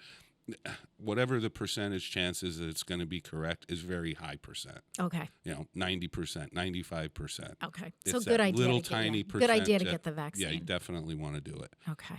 The side effects are almost nothing. I mean, everybody that's ever had a flu shot knows your arm hurts. Yeah, your arm's going to be sore. And you're going to go to bed early. Yeah. And that's about it. Yeah. So yeah, you're for your flu clinic. What is it? 100 people or so? Right. that Right you're now we doing have it? about 100 signed up, but we still have spaces open. And so I announced that earlier. So if you're interested in getting a flu vaccine at the senior center, I think the first day already may be filled up. I think we may have Tuesday afternoon may be filled up. So we're doing it Tuesday, Thursday, and Friday afternoon. If you're interested, call the senior center at 562-6435. The first step in the process is we're going to have you come down and bring your health insurance cards, and we're going to make photocopies of those. And then those go to Evelyn Bristol, the nurse from the health department, the gift from the health department, Evelyn is housed at the senior center. And Evelyn will then call you and do the pre-registration over the phone, so that on the actual day of the clinic, there will just be a few questions that you're going to answer that day when you come in, kind of basically, how are you feeling today? And we are saying to people, certainly if you're sick on the day of the clinic, call us, let us know. It's not, you should not get the vaccine. First of all, you shouldn't be out if you're sick, and especially until we know if it's COVID or not or anything else. As I keep saying to people, it's not just that we don't want to spread COVID around. We don't want to spread, a stomach virus around. We don't want to spread, a cold or the flu or anything. But anyway, we do have some slots still available, so feel free to call us. I'd like to get those slots all filled for next week and get as many people vaccinated as we can. So the health department will be actually putting the shots in the arm and running the whole show. We just have to kind of step back and set up the room for you. And Well, if anybody's ever had their vaccination at the senior center before, one good thing this year is you're doing pretty much everything, all of the paperwork, quote unquote, ahead of time. And once you come into the clinic area, everything will be paperless unless there's a complete computer crash or something fails. New system this year, first time we've used it, so that people don't have to, sit down at a table and fill out a questionnaire and all this stuff. So it's all going to be done ahead or just simple questions entered into a tablet or whatever. That the nurse will be asking you when you come in. You don't have to write anything down. You're just going to be given a place to sit down, and then when it's your turn, you'll get your shot, and then it's a 15-minute wait after that. We just want to make sure you didn't have a reaction or something. Joe, you're going to be doing traffic and flow, so why don't you talk about that? Well, basically, we're going to have, and I like this idea when we were talking about it when we met with the nurses is, Evelyn will be out front because she's kind of the face of the nursing division of the senior center. And I think it's good for her to put a face to names and vice versa. And so then, all the intake will be done out before you go into what's the room again? The great room. The great room. The great room. How could I forget that? And so then we'll be in there, there'll be a person at the door to direct you to where to sit until they're ready to give you your shot. I'll be probably at the other end monitoring the people waiting for 15 minutes in case they have a reaction. Or, we might spring you after 14 minutes if you're being really good. So bring a crossword puzzle book or something. Well, and this is what we do. And so we'll have copies of the October Voice of Experience newsletter on all the chairs. So you have something to look at while you're sitting and waiting. Excellent. Yeah, absolutely. Yeah, and it'll be quick. People will be in and out. The longest part is the wait afterwards, and it just has to be that way. So, what else? I mean... Well, I think the other thing that, to just kind of bring up with the whole flu season coming upon us, and one of the things Joe and I were kind of working off a really good article that was in the Republican, I think over the weekend, was, a lot of the same precautions that we took for COVID are things that we do for flu and, reducing your chances of getting it and, hand washing. I think one of the things that I think was really positive about COVID, and I've been saying this more and more, is that, one of the things they talk about in there is wearing masks. So if you're getting over the flu, or if you don't want to get the flu and you're going to a place that's going to be crowded, or you're going to be with people that you don't know or whatever, I think there's less stigma around mask wearing now than there was. I wouldn't have even thought about wearing a mask before COVID. And, if I were in a place like that and I was feeling like, oh boy, now it's kind of second nature to me. It's just like, okay, flu season's coming. Well, I don't want to get COVID, but I also don't want to get the flu. I don't want to get sick from anybody. So when I'm grocery shopping or whatever, I'll throw my mask on for 20 minutes. And, so I think, that came out in the article that all of those things that, people were so conscious of, hand washing and hand sanitizer and using that. Folks, keep doing that. Yeah. It works. It works. Just apply it, take it from COVID, apply it to the flu. And, it's the we'll live same, happily ever same after. control measures, Yeah. and hopefully it'll really reduce the transmission rate this year. But and you're right. I mean, about the masks and the hand sanitizing stations everywhere I go. Yeah, those are there. Anybody who's been paying attention through this whole 2.5 years of COVID. You're never going to go back to the way things were before. Yeah. So maybe some of the kids when they get older that don't really remember how things were, but I think all those systems are still going to be in place, and it's just common. I remember when I was a kid and I used to see people in the Asian countries because of the pollution that they had there, and everybody walking in the streets with masks on. I thought it was the most ridiculous thing I ever saw in my life. Yep. But now you get it. I get it. And, now you get it. And that was a whole different reason for wearing the masks. But now, I mean, I still see people walking down the street by themselves wearing a mask. Yep. And I don't even look twice. Yeah. And I'm like, well, there you go. There they are. All Well, right. and my thought is always, they probably just came out of the store, kind of forgot, because sometimes I forget too. Again, we're used to having them, so they're not as uncomfortable as when. I mean, I remember when I first put one on, I was like, oh my God, I can't breathe. And now it's just like, I'll often come out of the store and I'm in my car by myself, and I'm halfway home going, oh, I don't think I need to be wearing this anymore in the car by myself, and it's fine. Yeah, but nobody looks twice when you do that. And with the masks, try and do the N95 particulate or KN95, which was what we have at City Hall, and I think what you have at the Senior Center. Exactly. If you can't get those, a surgical mask is the next best thing. Yep. Cloth masks don't work as well as surgical masks, but they're better than nothing. So exactly. Just Okay. something. All right, let's take a break. It is 7:49. You're listening to WSKB 89.5 FM radio for the Westfield Masses and WCPC cable channel 15.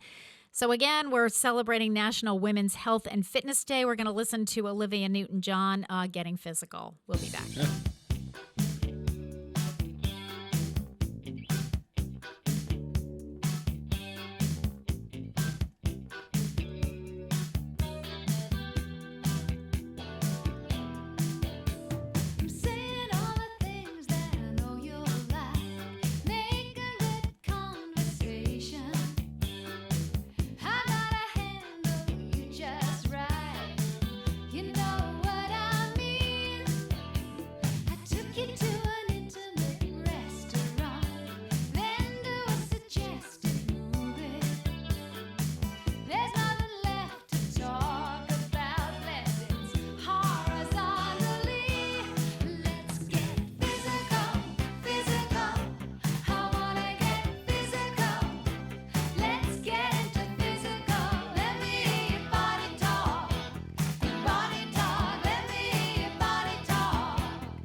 Support for community radio on WSKB is provided by Betts Plumbing and Heating Supply Company, an independent, family-owned wholesaler serving Westfield for over 50 years, specializing in plumbing, heating, and industrial piping supplies. On the web at bettsplumbing.com or at 14 Coleman Avenue in Westfield.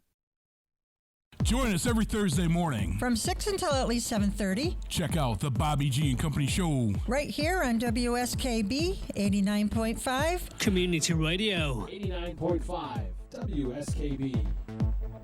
Live from Studio 120 at Westfield Technical Academy, this is WCPC Channel 15 and 89.5 FM WSKB Westfield. Good morning, Westfield. It is 7:54. You're listening to WSKB 89.5 FM radio for the Westfield masses on WCPC Cable Channel 15. My name is Tina Gorman. I'm your Wake Up Wednesday host, and with me this morning is Joe Rouse, Director of Public Health for the City of Westfield. Welcome again, Joe. Hi. So we've talked about COVID, we've talked about flu season, and we just have a few minutes left, but we kind of wanted to talk a little bit about mold. Yeah, let's talk about mold. Yeah, so what do you want to talk about with mold? First of all, I have the worst posture in the world right now. I'm just looking at myself. I do that all the time, but it's but part of it is the seats. It's just hard to know. Yeah, okay. It kind of rounds you out. So anyway. So I've been working mold. at the health department since 1997. Okay. And just about that time, there became a big media frenzy, and especially through the internet, which was relatively new, about killer mold. Okay. Killer mold. Okay. You could do a Google search on that. Or actually back then, what was the search engine? I don't even know if it was Google. Yeah. It might not have been. Yeah. And the first thing would come up would be killer mold, black mold, killer black mold, and we're all going to die.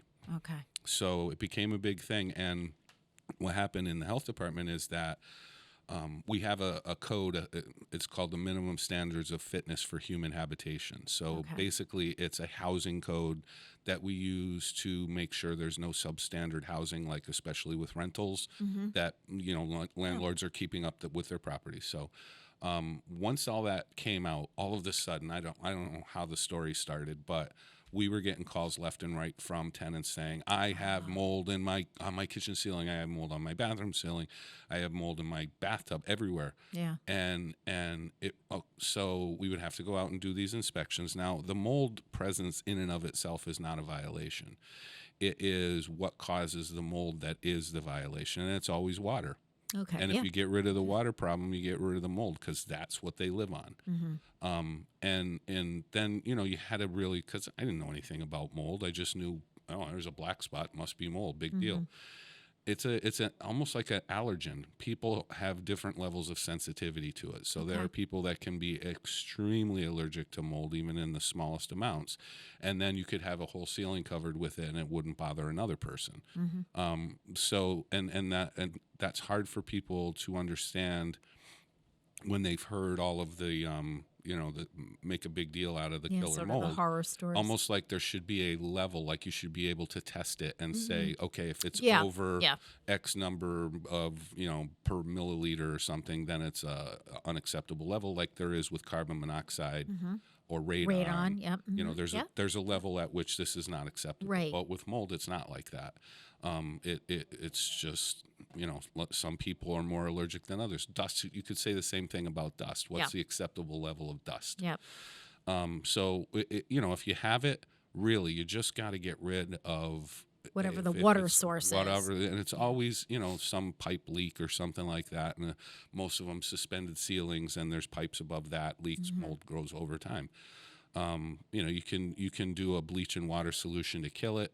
But I just wanted to bring it up because you had asked, like, what else do you want to talk about? And mold. Yeah, that came up. Well, that's come up a couple times at the senior center, not because we have a mold problem, but just with seniors saying, we've got a mold problem, or, whatever, or, as you said, Joe, tenants with landlords, and, and it is on the media, and, it's kind of disgusting looking, I mean, let's face it, it's not pretty.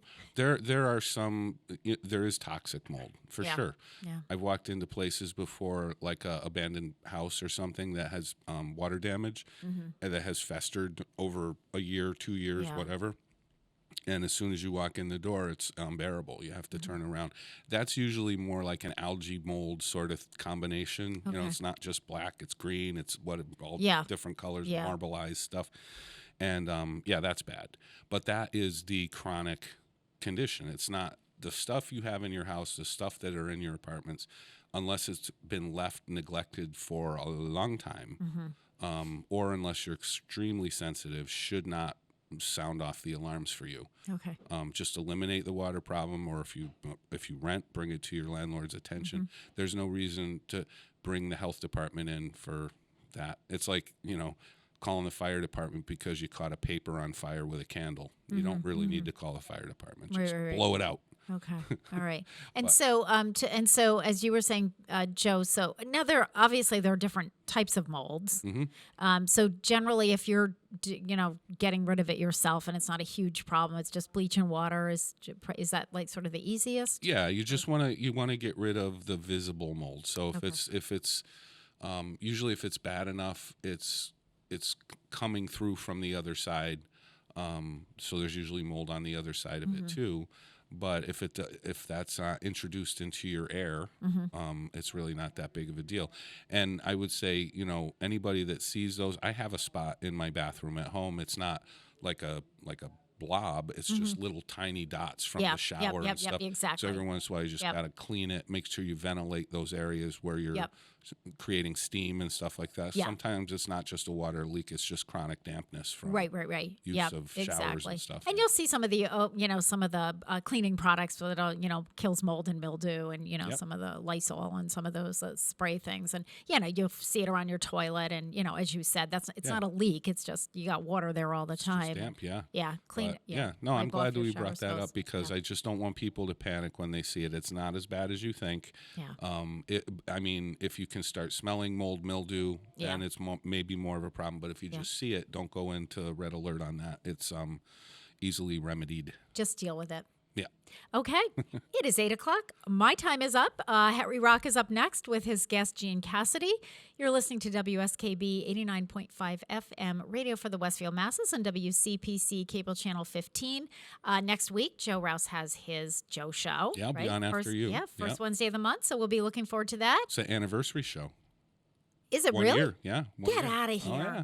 Big 1 deal. year? That's right. We're going to have balloons and streamers, everything. My Cake. gosh, I think we should have a cake. Yeah, cake. Well, knowing your mother, she's going to have Gonna have- party hats or she will, something. yeah.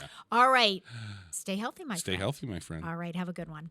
Support for the community programming of WSKB is